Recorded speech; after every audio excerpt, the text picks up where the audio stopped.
días, gracias por acompañarnos en Medellín Ciudad Saludable. Originamos hoy desde el Parque Biblioteca Tomás Carrasquilla, aquí en La Quintana, es el noroccidente de Medellín.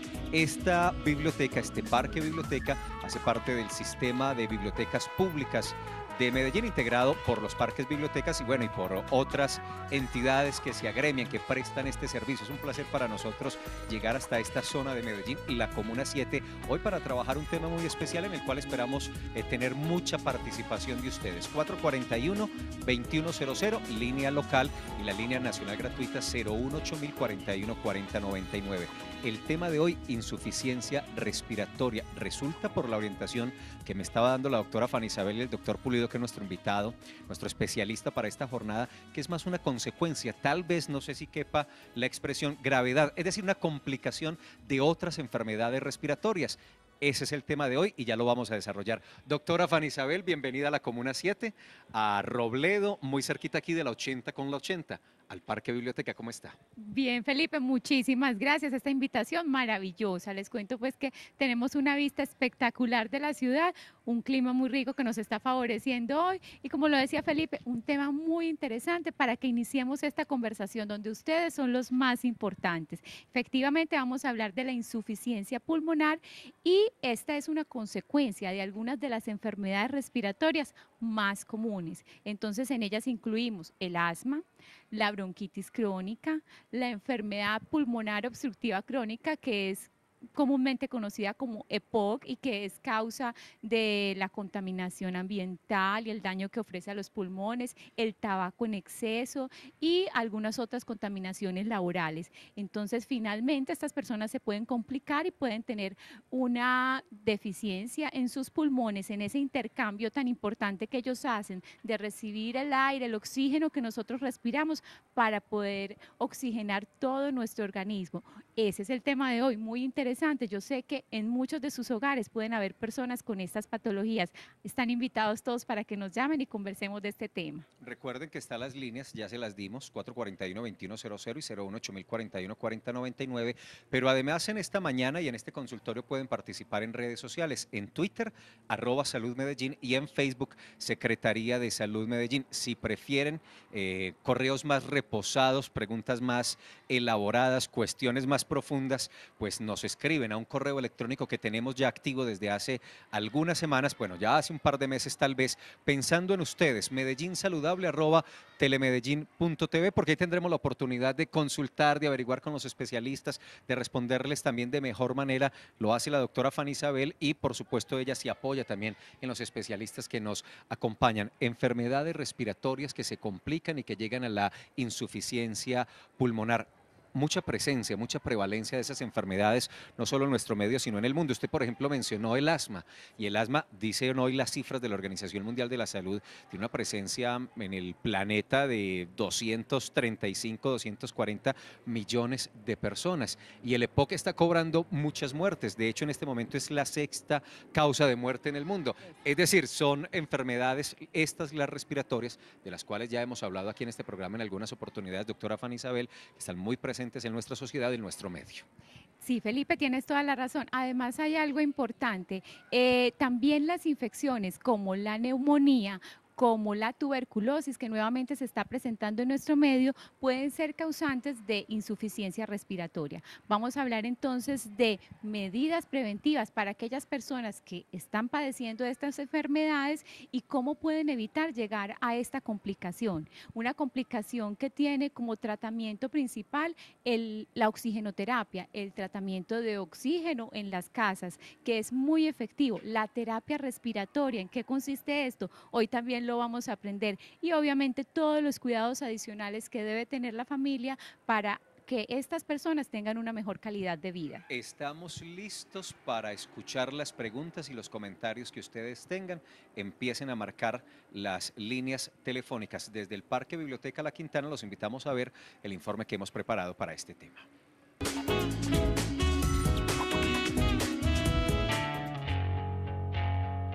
En los pulmones existe una válvula que es la encargada de enviar sangre desoxigenada al ventrículo derecho. Cuando esta válvula no es lo suficientemente fuerte para cumplir su función, es cuando aparece la insuficiencia pulmonar. La característica principal de esta afección es la disminución brusca de la función respiratoria, la cual puede causar asfixia. Existen dos tipos de deficiencia pulmonar, aguda y crónica. El tratamiento es por medio de oxígeno, pero en casos más graves se requiere de respiración artificial. Existen otros episodios que pueden desencadenar en una insuficiencia respiratoria, como lo es la disminución de la cantidad de aire que ventila los pulmones. Esta se puede presentar por una interrupción temporal o por una obstrucción de las vías respiratorias. También puede aparecer por el agravamiento de enfermedades respiratorias crónicas como la bronquitis. Cualquiera que sea la causa por la que se presenta la deficiencia pulmonar, los siguientes síntomas serán una señal de alerta: aceleración del ritmo respiratorio y cardíaco, coloración azulada de la piel, elevación de la presión arterial, sudores y trastornos neurológicos que pueden llevar al coma si no se acude a tiempo al especialista. El principal consejo para evitar la insuficiencia pulmonar es evitar el cigarrillo y realizar ejercicio. Estos dos hábitos mejorarán la capacidad respiratoria y de esa forma los pulmones pueden funcionar en mejores condiciones. Insisto un poco en esos síntomas que estábamos escuchando y viendo en el informe, que podríamos llamar síntomas de emergencia, especialmente para que ustedes de muy buena manera logren inicialmente detectar una complicación en este sentido. Labios y cara con tonalidad azul, ¿cómo llaman ustedes esa coloración? Cianosis. La cianosis.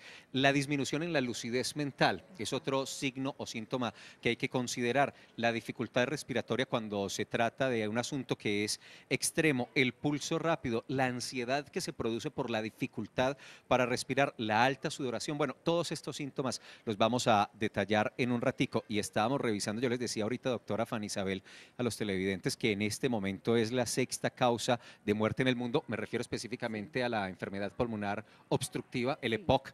Pues si no nos ponemos las pilas y hacemos algo muy pronto, en 6 años, en 2020 será la tercera causa de muerte. Una cifra muy alarmante que se estima para esta época y donde sabemos el mejor tratamiento es la prevención. Entonces, los causantes de esta enfermedad, los contaminantes, el tabaco, hay que empezar a disminuirlos porque entonces en el 2020 las enfermedades van a aumentar.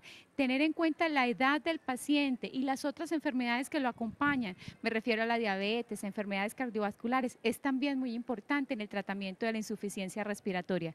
Pues no esperemos más y vamos a hablar con el doctor Pulido, que es está. Lo internista. que pasa es que está un poquito lejitos de nosotros, que estamos aquí en el segundo piso. Mientras hacemos eso, ¿qué tal si recibimos a Orlando Vélez? Claro Nos que está sí. llamando ya desde Prado Centro. Orlando, buenos días. Muy buenos días, ¿cómo están? Muy bien, Orlando, ¿usted cómo va? Muy bien, gracias al Señor. ¿Qué inquietud le generó este tema que se animó a llamar rapidito? Mucho, me toca mucho porque mi madre hace algún tiempo tiene EPOC. Sí. Y fuera de eso, pues no sé si algo tiene que ver también que ella tiene demencia senil. Y yo sé que de pronto no tiene mucho que ver con esto, pero la demencia senil, pero sí que ella se le olvidan en diferentes momentos qué es lo que tiene y como tiene oxígeno permanente, ella lo deja para fumar cigarrillo, ¿entendés? Entonces eso nos preocupa mucho y no hemos podido con ella en este sentido. Claro.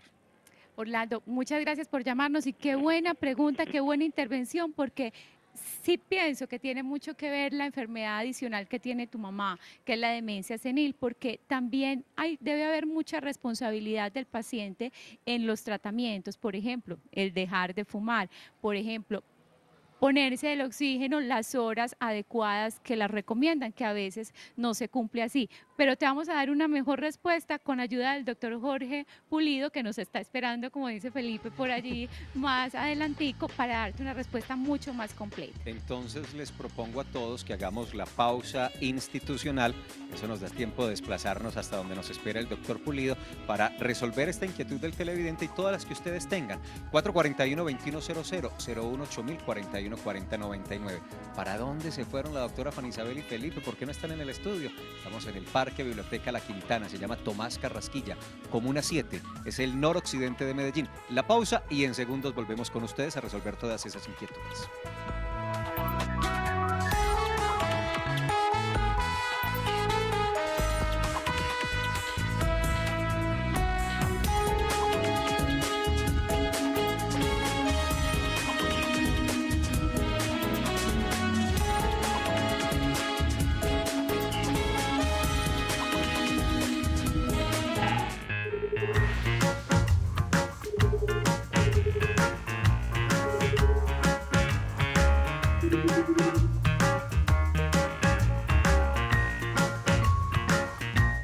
Alcaldía de Medellín le sigue apostando al fortalecimiento del emprendimiento en Medellín. En 2013, el CEDESO realizó 21.705 intervenciones empresariales y el Banco de las Oportunidades otorgó más de 9.100 microcréditos. Lo que queremos es permear mucho más nuestra sociedad para que más emprendedores, más jóvenes empresarios se nos vinculen, se visibilicen digamos, a través de los CEDESOs, a través del Banco de las Oportunidades, a través de los concursos de Capital Semilla, a través de Créame, a través del Parque del Emprendimiento. Las alianzas con diferentes empresas e instituciones fueron clave para propiciar el desarrollo de los emprendedores. Una de ellas se hizo con Confama. Hemos desarrollado sistemas de acompañamiento a estas ideas de negocios y a estas jóvenes empresas y hemos además ayudado a desarrollar capacidades institucionales en 35 instituciones educativas y universitarias. Gracias a este trabajo, Medellín se convirtió en ejemplo mundial de emprendimiento. Medellín, todos por la vida.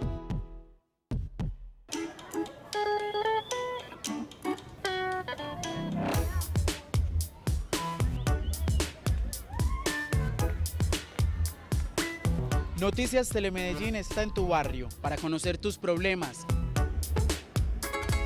tus propuestas, tus sueños, tu gente. Este martes 25 de febrero estaremos en el barrio Villa del Socorro, Comuna 2, porque en Telemedellín, aquí te ves.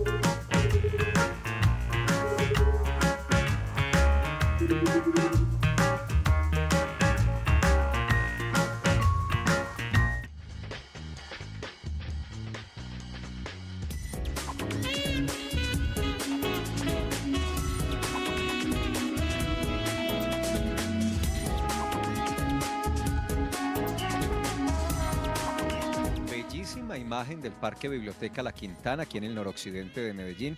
Detrás de nosotros el Cerro El Picacho, que es uno de los 7 cerros tutelares de Medellín. Aquí nomás también, doctora Fanny Isabel, en el Parque Biblioteca La Ludoteca de Linder. Espectacular. Se divierten los niños ahí. Estamos felices aquí viéndolos desde hace rato con una cantidad de juegos, con instructores. Pasan delicioso. Con un programa que se llama Entrenamiento Creativo. Qué delicia ese servicio que prestan las ludotecas. Aquí al lado, uno de los barrios, de los muchos barrios que tiene la Comuna 7 Robledo. Y nosotros en el Parque Biblioteca para hablar de estos asuntos. 441-2100. Como les decíamos, está con nosotros el doctor José William Pulido. Para efectos de la entrevista, William Pulido, que así lo conoce todo el mundo. ¿Cierto, doctor William? Bienvenido, muy buenos días. Bueno, muchas gracias. Muy amables por la invitación.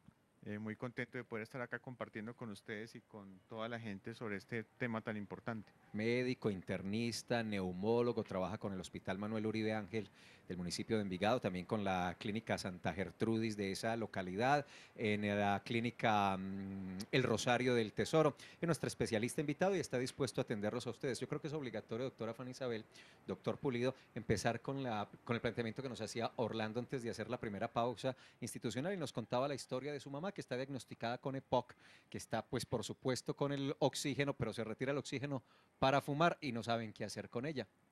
Bueno, este es un problema muy complejo porque definitivamente si ya la señora tuvo que llegar a tener que usar oxígeno, nos está diciendo que la enfermedad está ya muy avanzada.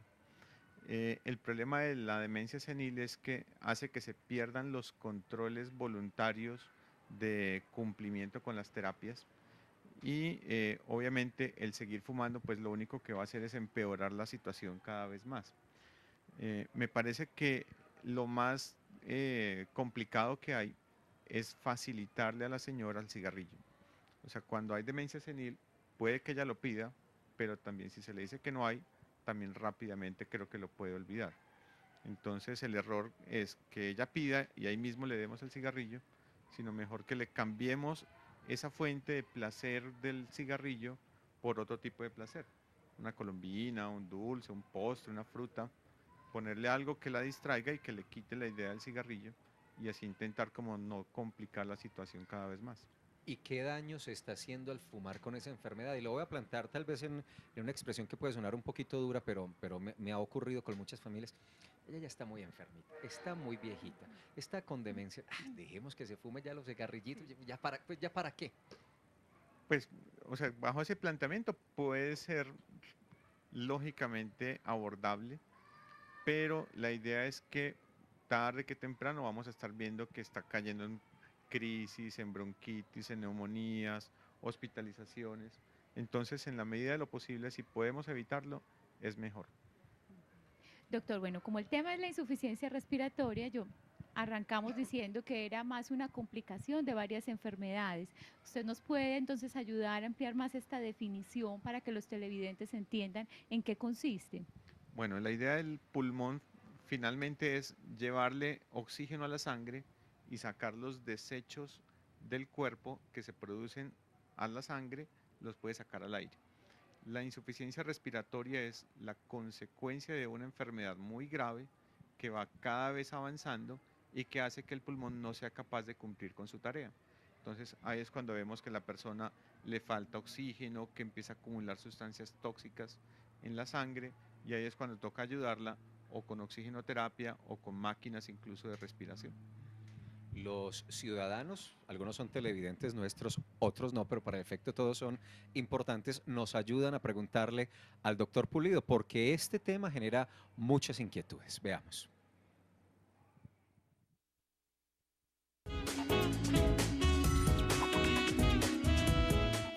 Buenos días, mi nombre es Juan Pablo Arroyave. Yo quiero saber cuáles son los factores de riesgo que pueden causar la insuficiencia pulmonar. Muchas gracias, Juan Pablo, por tu pregunta. Bueno, doctor, factores de riesgo más comunes en la insuficiencia. Bueno, el principal factor de riesgo que daña un pulmón es la contaminación. Entonces tenemos que la contaminación por el cigarrillo es la más alta y es la más frecuente. En nuestro medio, que es una tierra todavía en desarrollo, el humo de la leña es la segunda causa más alta de daño pulmonar por contaminación, y ya las exposiciones laborales a otros métodos, como por ejemplo la minería, la fabricación de cemento, de ladrillo, la carpintería, todas esas cosas pueden dañar el pulmón por contaminación. Esa insuficiencia pulmonar, doctor Pulido, es una consecuencia a largo plazo, es decir, es tal vez producto de un descuido, de una contaminación permanente de varios años, o es algo que puede ocurrir en poco tiempo y de manera casi súbita. Bueno, una forma que tengo para explicarle a los pacientes que sea fácilmente entendible es una comparación que les hago. Cuando un niño pequeño ve una velita con la llama prendida, le parece muy bonita. Entonces intenta tocarla y se quema, y ahí mismo empieza a llorar y sale con la mamá con el dedo terrible. Al día siguiente, cuando vuelve a ver la velita prendida, él ya sabe que no debe tocarla porque hace daño. Desafortunadamente el cigarrillo no hace lo mismo. Cuando la persona empieza a fumar, pasan por lo menos 10 años para que fumando empiece a aparecer el primer problema, que es tos. Si el cigarrillo generara el mismo dolor y el mismo daño que una velita, con certeza nadie fumaría, ¿cierto? Entonces es una enfermedad que se produce después de mucho tiempo de exposición y no sentimos nada en los primeros años. En ese sentido, doctora Fanny Isabel, sería prevenible si tomáramos las medidas a tiempo, si interrumpiéramos, por ejemplo, ese mal hábito, si corrigiéramos lo de la cocción y la cocina en leña en su momento. Exactamente, doctor. Hay una pregunta muy común también en la consulta, y es cuando son fumadores pasivos. ¿Puede llegar también a hacer este daño? Claro, porque en el ambiente quedan muchas partículas en suspensión. Hay algo que uno no conoce, y es que uno cuando ve el humo, uno dice, el humo es humo, una sola cosa. Pero cuando tú metes el humo al laboratorio y lo empiezas a descomponer, encuentras que hay 5.000 sustancias diferentes volando en el humo. Entonces, esas 5.000 sustancias son las que también le pueden llegar a la persona que está al lado. Entonces, yo no estoy fumando, pero me fuman, yo también estoy inhalando 5.000 cosas distintas. Recordamos que estamos en el Parque Biblioteca Tomás Carrasquilla, que pertenece al sistema de bibliotecas públicas de Medellín, en el noroccidente de Medellín, para que vengan y conozcan también unas imágenes panorámicas desde acá, especialmente desde esta terraza en la que originamos el programa, espectaculares. Buen sitio para tomar fotografías y panorámicas de Medellín. El Medellín Ciudad Saludable, preguntan los ciudadanos.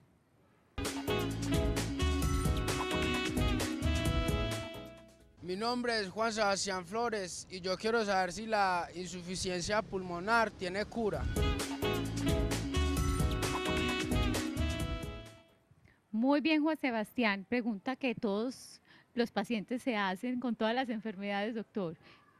Bueno, aquí hay una cosa que diferenciar y es, como es una enfermedad crónica, no tiene cura. Cuando hablamos de cura es un evento que aparece rápidamente, le doy un tratamiento y desaparece sin dejar huella.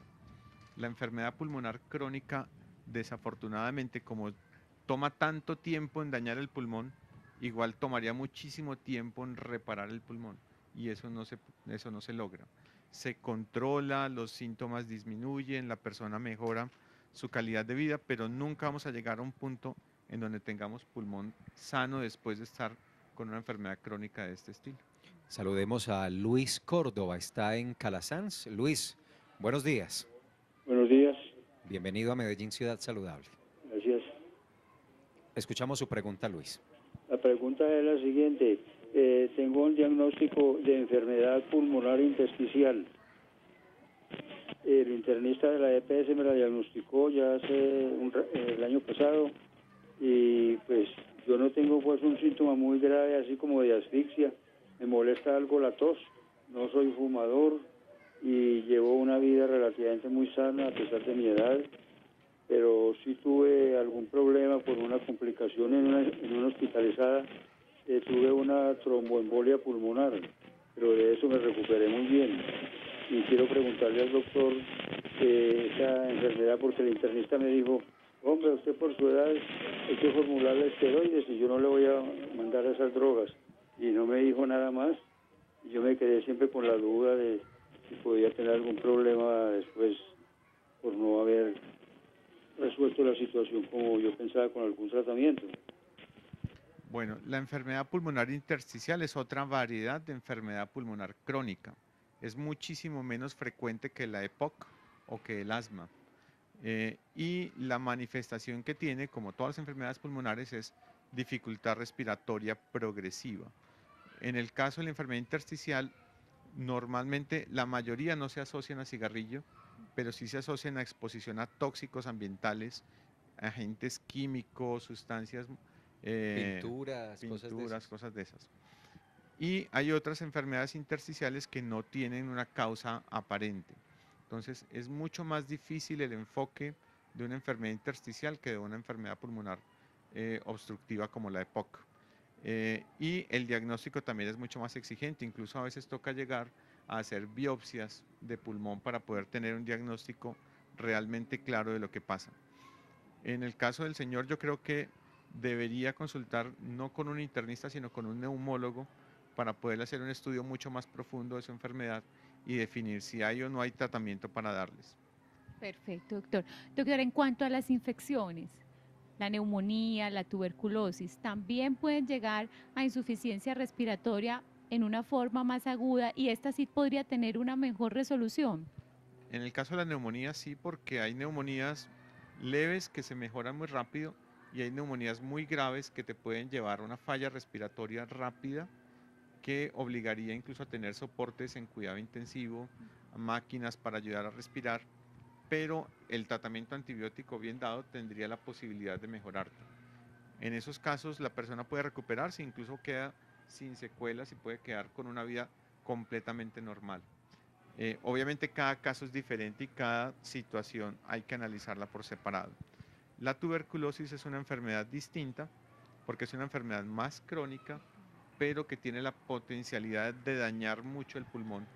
Y muchas de las fibrosis o las enfermedades intersticiales que de pronto decía el televidente anterior pueden ser relacionadas con tuberculosis. Entonces es muy distinto y el tratamiento es diferente, pero el tratamiento de la tuberculosis no logra muchas veces dejar totalmente sano el pulmón. Además, doctor Pulido, de estas infecciones, del EPOC, del asma, de un trauma tal vez, ¿hay otras enfermedades que generen esa insuficiencia pulmonar respiratoria? Sí, claro, hay otras cosas, por ejemplo, que le dan a los niños, que es la fibrosis quística, que es un daño ya mucho más profundo en el mecanismo de funcionamiento del pulmón, que lo lleva a que pueda tener varias infecciones, y cada infección que le va llegando al niño va dañando cada vez más el pulmón y los bronquios, y puede llegar a la falla respiratoria. Muy bien, escuchemos ahora entonces otra pregunta de uno de nuestros ciudadanos.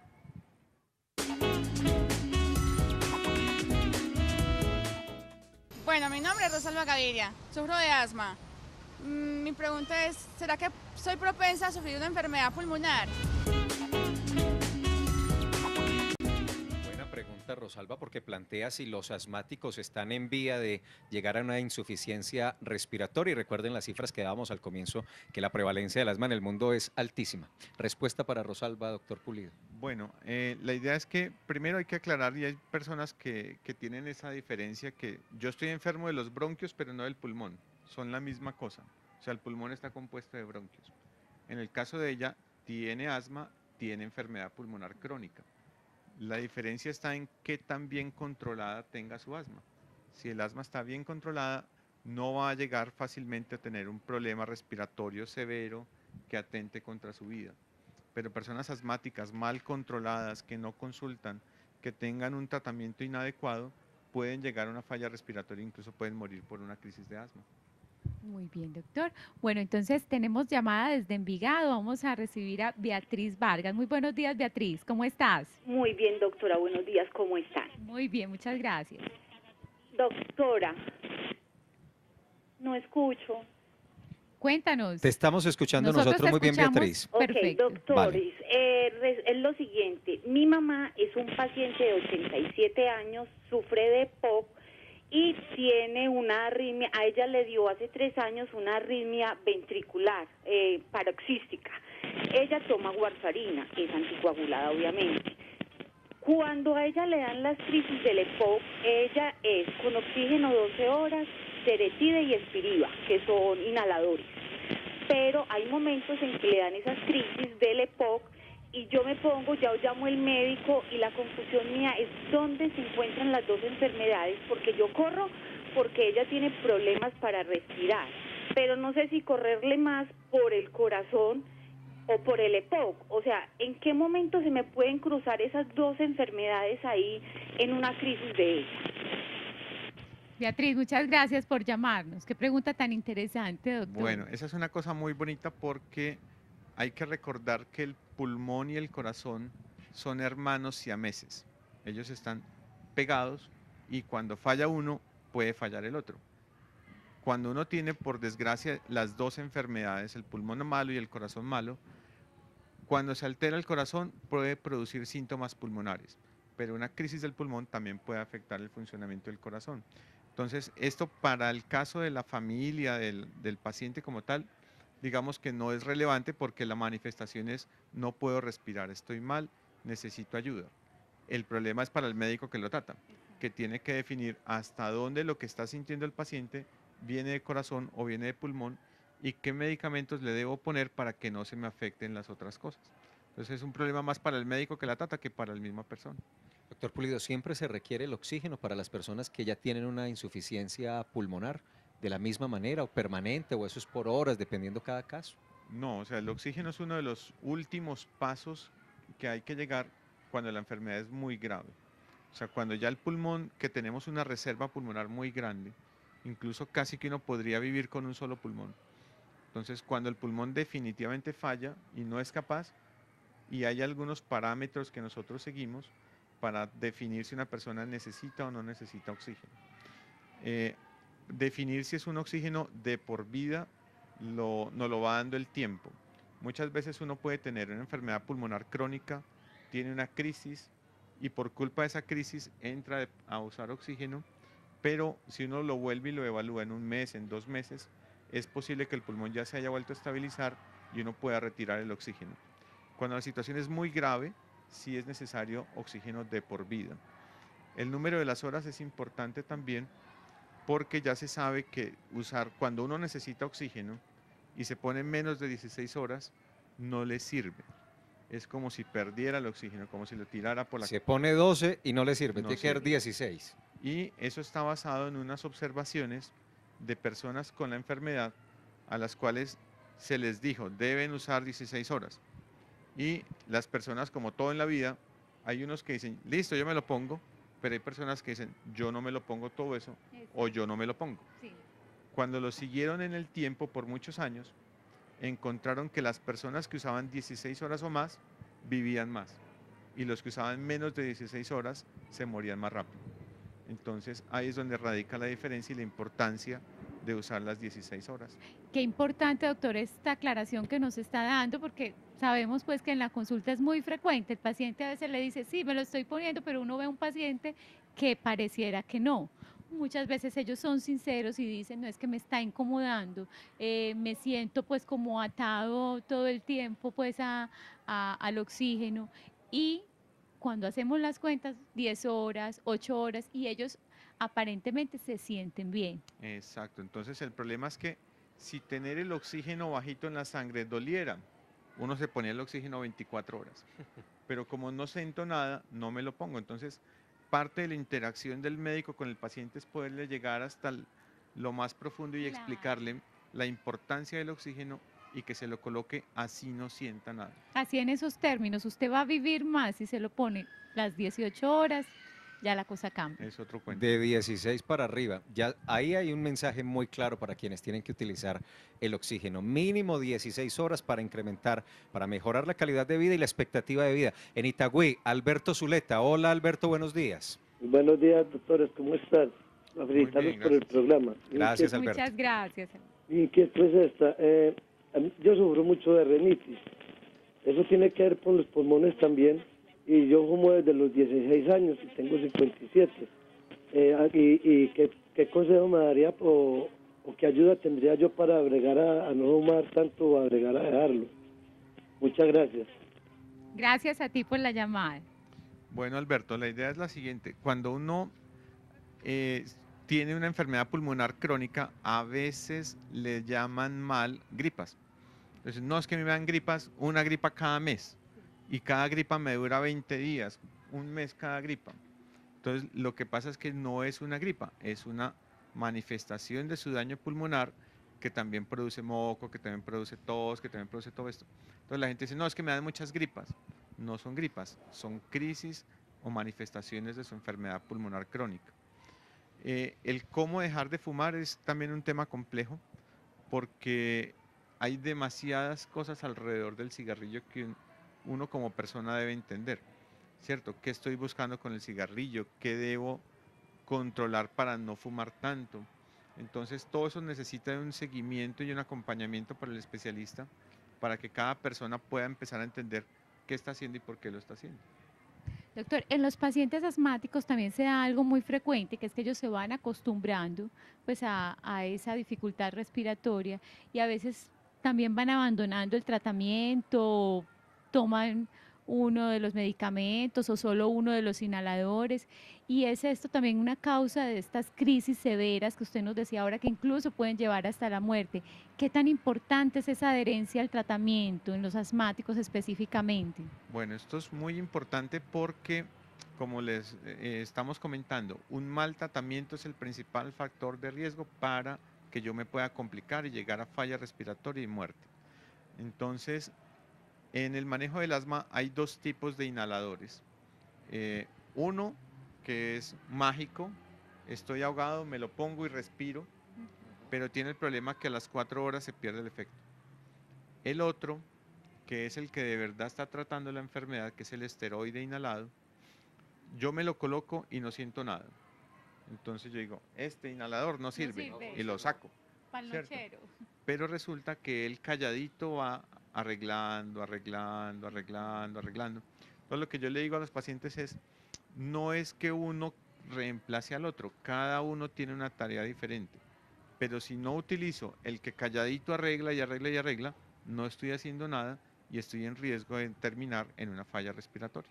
Déjeme, insisto por ese tema, ese que calladito va trabajando, lo que hace es una recuperación, es decir, vía inhaladores, como el que nos está contando, otros medicamentos, incluso no sé si terapia, puede recuperarse la capacidad pulmonar, puede mejorarse la capacidad pulmonar, o cuando se pierde, solo puede mantenerse o retroceder. En el caso del asma, sí. En el caso del asma, un muy buen tratamiento puede llevar prácticamente a que una persona no tenga mayor sintomatología.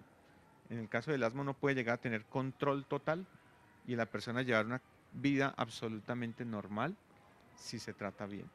En el EPOC no, porque en el EPOC es un daño permanente e irreversible, que se puede corregir y tratar muy bien, pero no mejora. En el caso del asma sí. Entonces necesitamos que la gente entienda que se haga las cosas bien hechas a tiempo para que pueda mejorar. Perfecto, doctor. Bueno, ahora vamos a Las Palmas. Allá se encuentra Ruby Chalarca, que nos está llamando. Buenos días, Ruby. Muy buenos días, ¿cómo están? Muy bien, ¿y tú? Muy bien, muchas gracias. Qué bueno. Gracias, le voy a hacer una pregunta al doctor. Doctor, mi mamá tiene POC. Ya le acabo de escuchar de que es una enfermedad tratable y no es reversible. Mi pregunta es con los inhaladores. Los inhaladores, tengo entendido que, no sé, si se pueden aplicar directamente, porque mi mamá le dieron con una cámara. ¿Es verdad que de pronto si uno se los aplica directamente le pueden acercar el corazón? ¿O eso es un mito? Gracias, Ruby, por llamarnos. Y esa es una pregunta muy buena porque es una duda frecuente de los pacientes. Claro, ahí tenemos que mirar dos cosas y es, uno, ya hay estudios que dicen que para usar un inhalador se debe tener una técnica adecuada. Si yo me lo pongo de cualquier manera, el inhalador no va a llegar al sitio donde tiene que trabajar. Si yo hago con una técnica perfecta la colocación del inhalador directo en la boca, solo me va a llegar al pulmón el 9% del medicamento.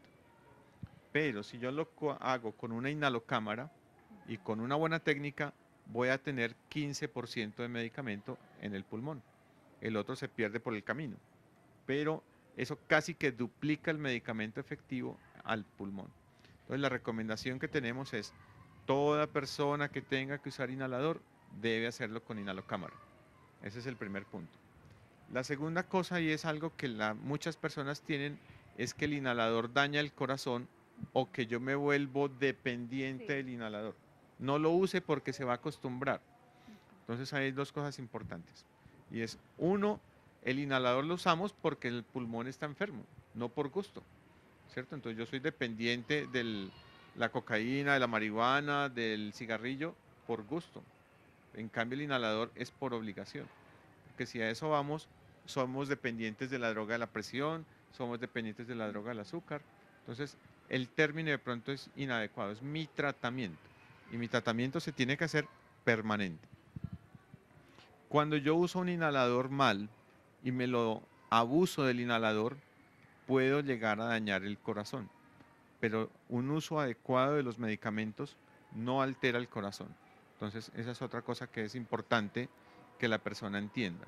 Si lo hace bien, a veces los medicamentos aceleran un poquito el ritmo cardíaco, pero si yo abuso del inhalador, obviamente voy a poner a sufrir a todo el cuerpo.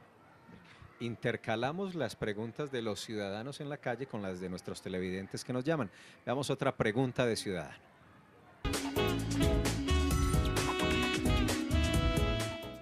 Buenos días, mi nombre es Ana Giraldo.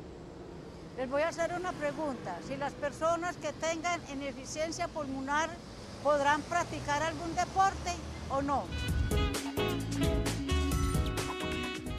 Doña Ana, muchas gracias. Qué buena pregunta también. Bueno, en la enfermedad pulmonar hay una cosa muy importante y es la siguiente. Como humanos tenemos una respuesta lógica a las cosas y es evitar lo que me haga sentir mal. Si yo tengo una enfermedad pulmonar y hago algún esfuerzo, me ahogo, por lo tanto no lo vuelvo a repetir para no sentirme ahogado. Entonces, dejo de hacer esto, dejo de hacer esto, dejo de hacer esto. Y cuando me doy cuenta, por culpa de la enfermedad pulmonar, me la paso quieto todo el día. Entonces estoy sentado en un rinconcito en la casa, mirando televisión y no hago prácticamente nada. Ahí aparece un problema y es que ya no tengo enfermo solamente el pulmón, sino que por desuso mis músculos de los brazos y de las piernas también van a tener un trabajo ineficiente. Entonces, la recomendación es, la quietud mata.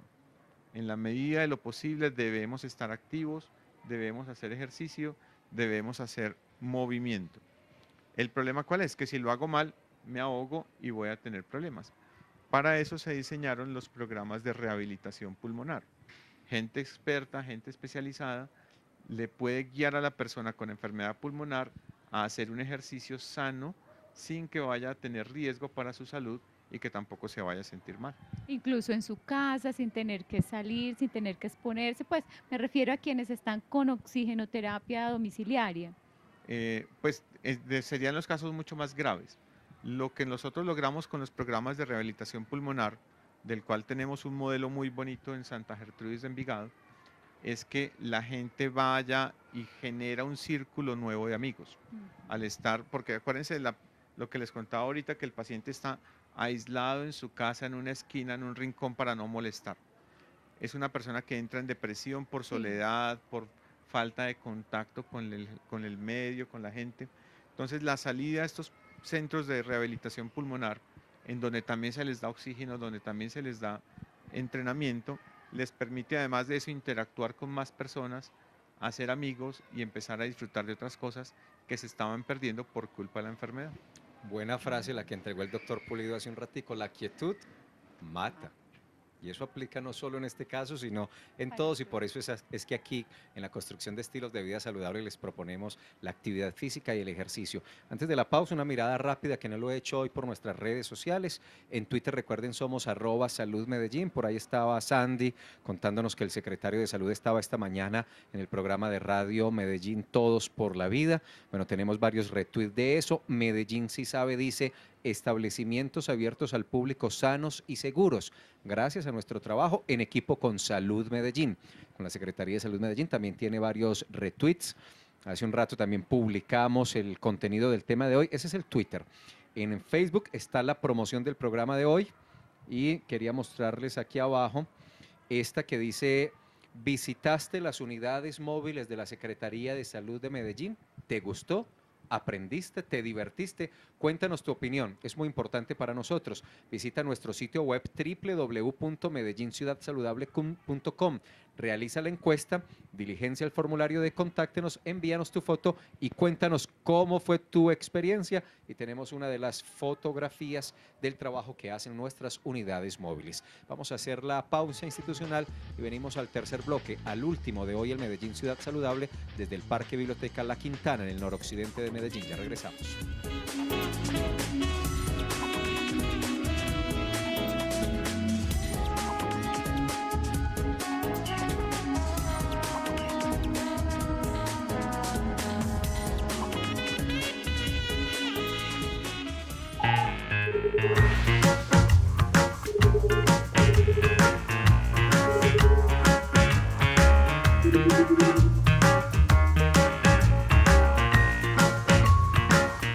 La alcaldía de Medellín le sigue apostando a tener ciudadanos apropiados de las nuevas tecnologías.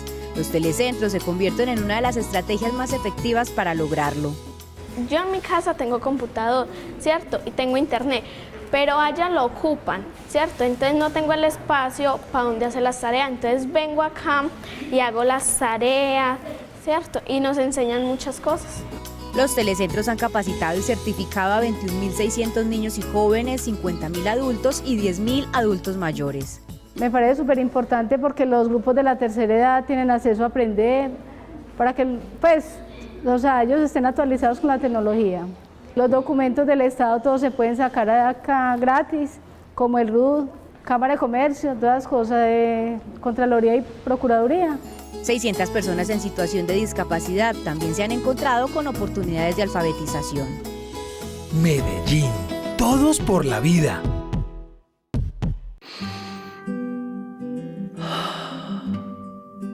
Espera, haz una pausa. De seguro tu vida necesita un respiro. Desacelérate.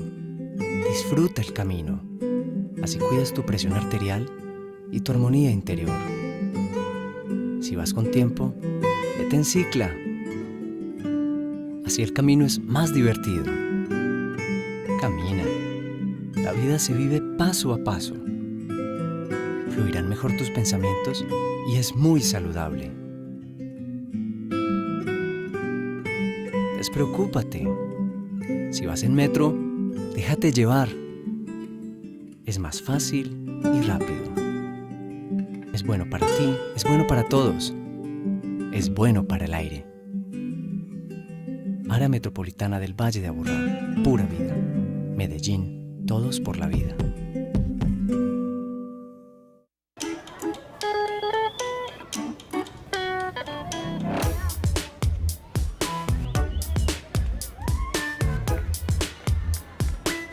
Noticias Telemedellín está en tu barrio para conocer tus problemas,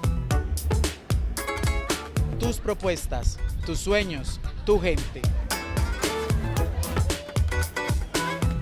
Este martes 25 de febrero estaremos en el barrio Villa del Socorro, Comuna 2, porque en Telemedellín, aquí te ves.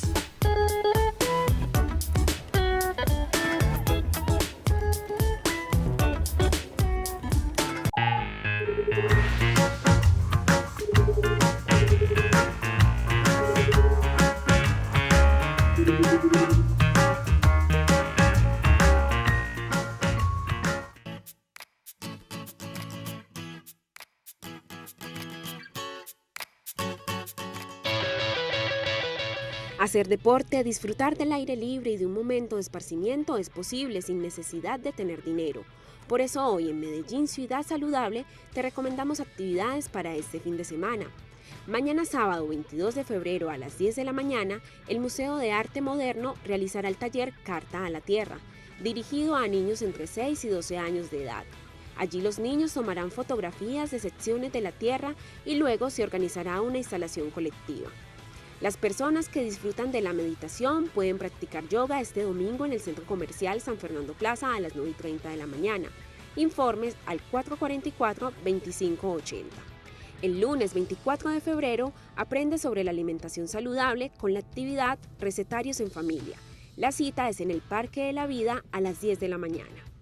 Los días martes y jueves, la ciclovía nocturna del río es una muy buena opción para ejercitarse en familia. Pueden trotar, montar en bicicleta, patinar o asistir a los aeróbicos.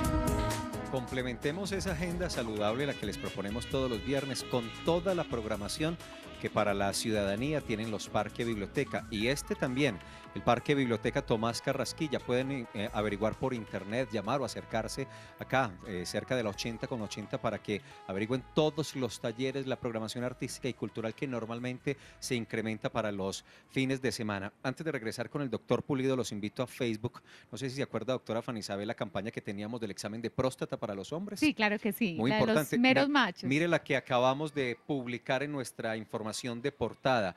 Cada cumpleaños, además que está bellísima la ilustración y la información, cada cumpleaños regálate una citología. Este examen es la única forma de detectar a tiempo el cáncer de cuello uterino y darle un debido tratamiento. Miren la cifra, escuchen.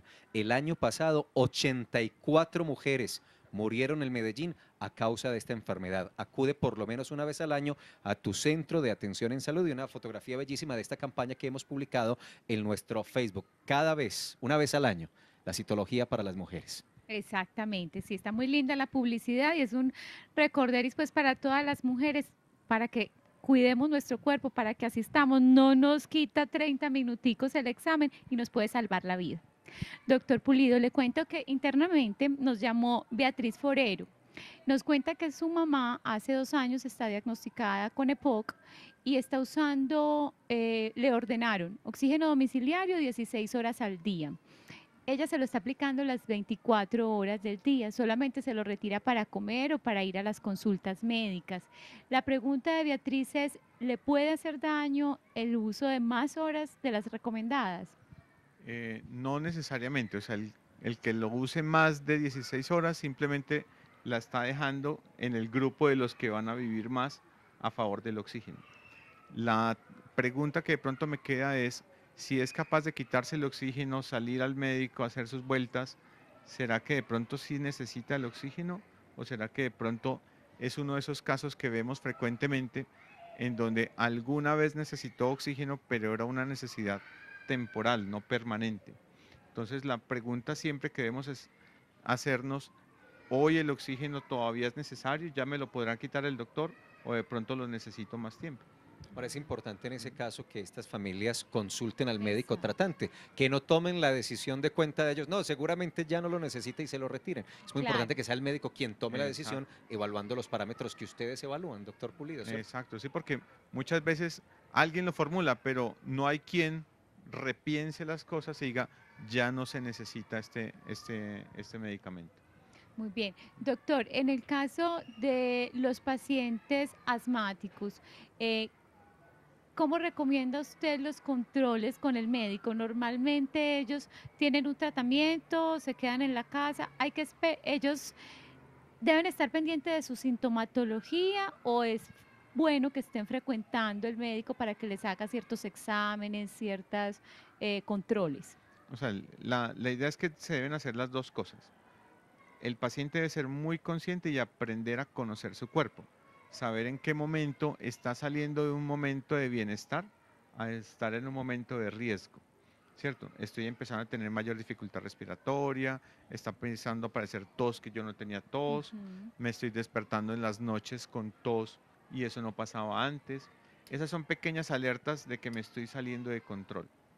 La idea es que las personas, si detectan eso, tomen las medidas y empiecen a trabajar para mejorar y poder consultar rápidamente.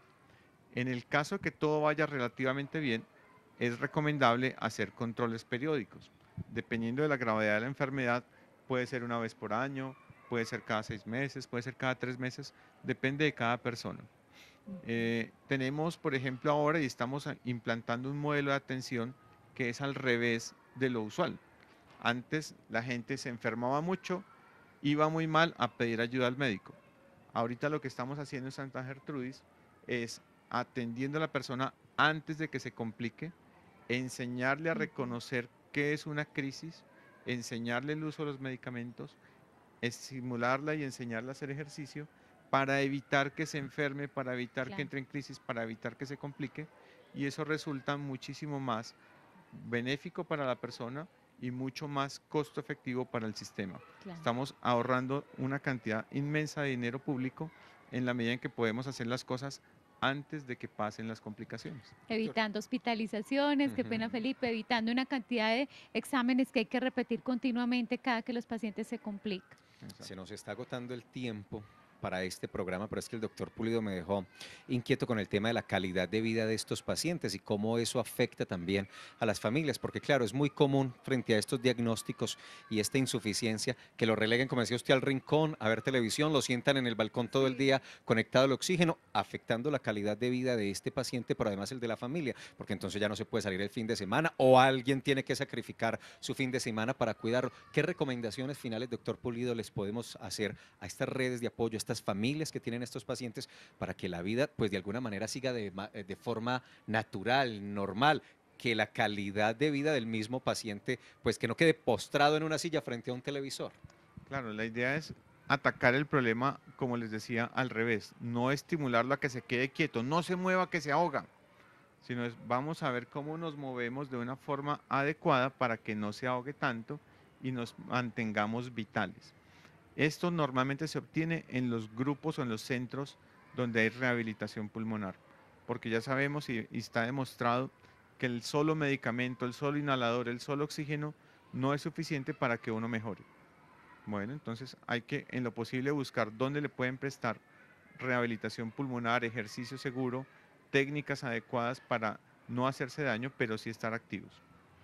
¿Qué tan importante es la terapia respiratoria, doctor, en estos casos? Bueno, la terapia respiratoria está diseñada para facilitar la limpieza, el trabajo pulmonar, ¿cierto? Para que uno tenga una buena higiene bronquial, para que cuando tenga secreciones las logre movilizar adecuadamente y no se congestione con ellas.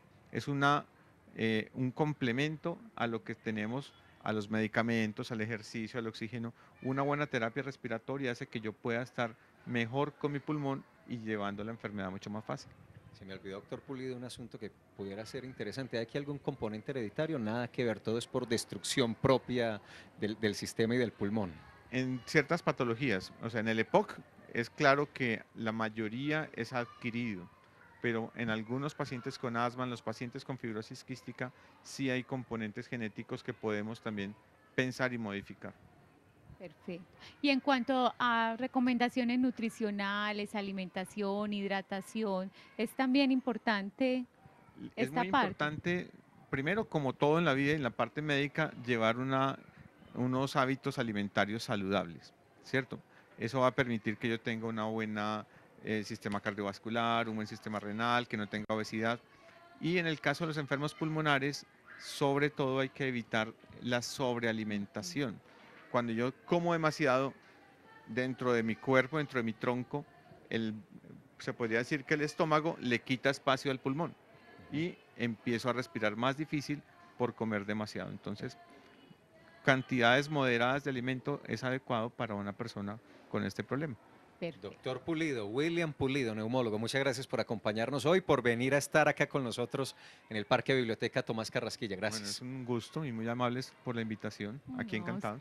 A usted, doctor, excelente explicación. Qué bueno pues que se esté trabajando tanto en la prevención para evitar estas complicaciones. A ustedes también, mil gracias por la compañía y que pasen un excelente fin de semana. Nos volvemos a ver entonces el lunes 11 de la mañana con un tema pues que nos gusta repetir porque también requiere de mucha prevención.